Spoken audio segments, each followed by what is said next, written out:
Hello there, ladies and gentlemen. Sorry about that. Ladies and gentlemen. Hello there, ladies and gentlemen. Ladies and gentlemen. Hello there. This is Mole Trap. And this is game 4. Game 4 of this best of 7 series between Whiteraw and DIMAGA.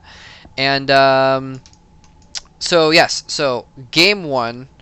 Oh man, you know, I cast those games this afternoon, and I'm gonna have to think a second to remember what happened in game 1. That's really strange.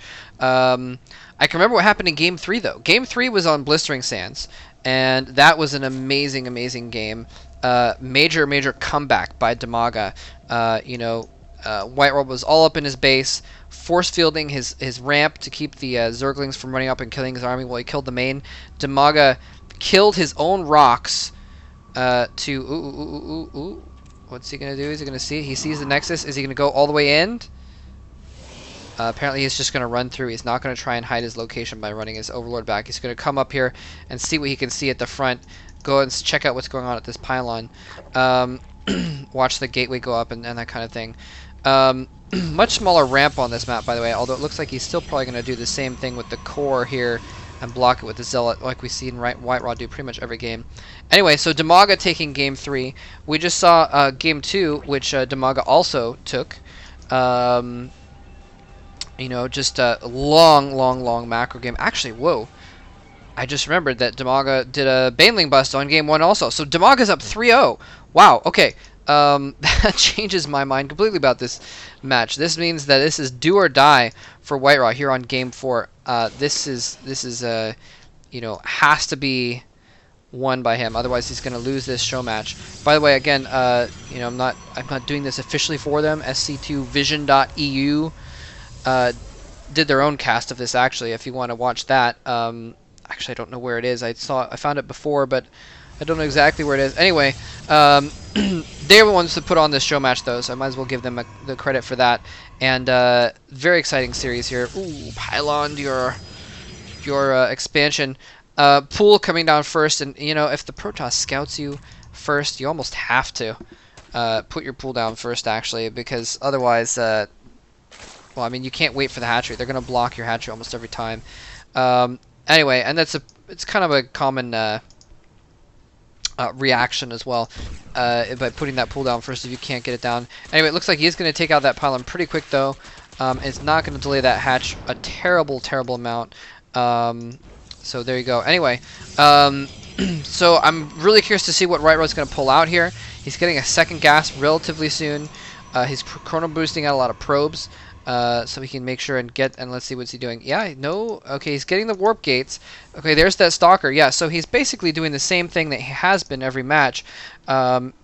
He might need to chrono boost that stalker out actually if these Zerglings try and put on some pressure.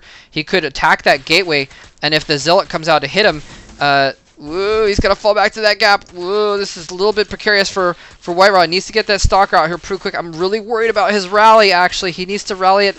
Where is he? Why is he rally it outside of the gateway instead of on the other side? That's really strange. Where it's gonna? How did that happen? That was really weird. Why? Maybe it was because the Zerglings were in front. It's spawned out here. That was really strange. Or maybe he changed the rally at the last second. But it looked like his rally point was out here. Very strange. Anyways, he's actually going to now turn and put some pressure back on DIMAGA. Now that he's got a stalker and a Zealot, he killed off those some of those Zerglings, and so it's going to be on DIMAGA now to defend a little bit. He's just gotten his second queen up. He's getting his creep tumor, so again, pretty much the same build here, but he doesn't really have anything to deal with this situation here. Just a single Zergling and a queen. We could actually see a quick victory from Whiteraw here. If he's able to do a lot of damage with this group of units, just a very small group of units, with a couple Zerglings popping out. He needs to have some more Zerglings. 10 Zerglings en route. A couple actually get in the way. Queen survives. Queen manages to get up the ramp, and these Zerglings are going to plenty take care of these units. Actually, well, not on creep. They're going to have a hard time. He might be able to pick off that. Yeah, he's going to pick off that Zealot, who turns around to buy his Stalker a little bit more time to run away. And putting up an expansion. Ooh, that's kind of ballsy there. He's gotten warp gates up. He's got a third warp gate now. He's putting down a lot of sentries. I think that's a good move, putting down those sentries.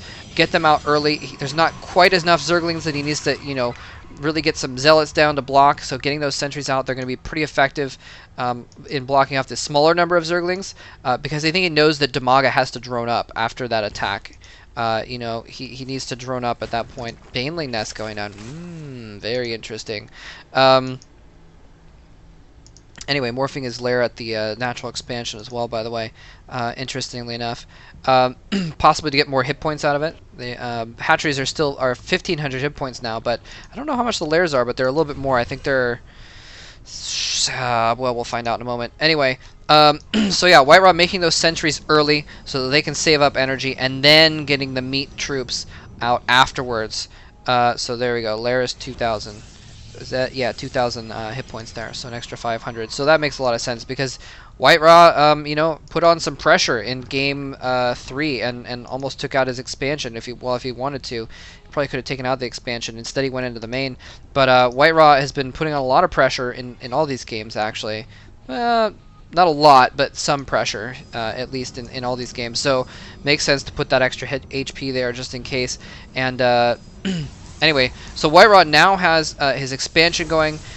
He's starting to build up his army. He's got, let's see, how many warp gates here? Just the 3 warp gates still. And there we see another gateway. So again, White Raw sticking with sort of low tech.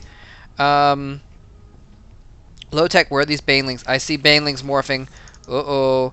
Banelings are morphing. This small army is kind of moving out here. He's got a probe alongside so he can build a pylon somewhere nearby. The probe, I'm not sure where the probe's going, actually.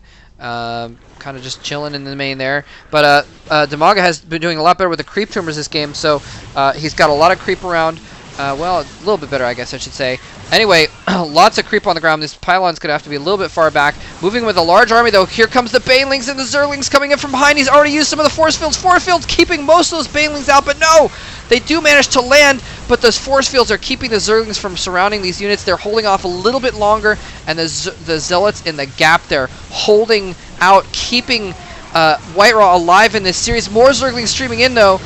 Transfusion going down on both those queens, helping each other out, keeping both of those alive so the zerglings can get in a little bit closer to those stalkers. More stalkers coming in to reinforce, but I think this attack is going to go down here. No, more zealots coming in from behind. They might be able to save those stalkers from those zerglings. The queen's going to have to fall back as well. Just a few zerglings coming in. This is a very low econ sort of pressure-based attack here, and oh no, banelings being morphed from those zerglings. I guess he wants the banelings to deal with the zealots. The banelings are going to be better against the zealots, but they're not quite going to be as effective against the stalkers. But there's no sentries critically, so it's going to make them a lot more effective in general. Here they come. Oh, so many banelings blowing up on just those 2 zealots, but he does get a couple banelings in that group. Does a lot of damage to those stalkers. Now the stalkers are a little bit softened up. If you can get some zerglings in the mix now, it'd be big. But oh, White Raw is just doing so much damage. In the meantime, he's picking off all kinds of drones right now. Yeah, he's picking off tons and tons of drones. White Raw pulling way ahead in economy. Just huge income. And White Raw just rallying more forces here. These zerglings getting a nice surround on that sentry.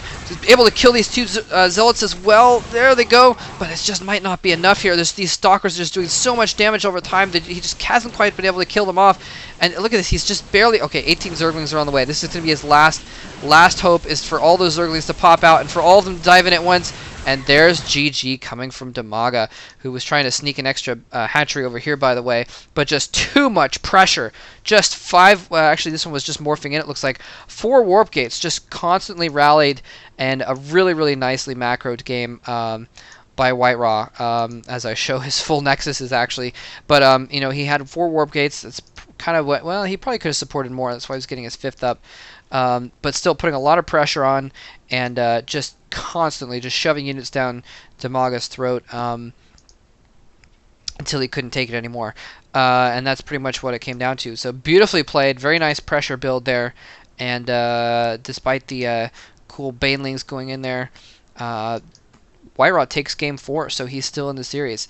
I'm going to go ahead and move on to game 5, and again, I think I said this at the beginning too, but if there's more games, then I will be putting anti-spoilers up. So, or if there's not more games, I mean, if I find out that that DIMAGA wins the next one or something like that. I don't know how many games there are, actually.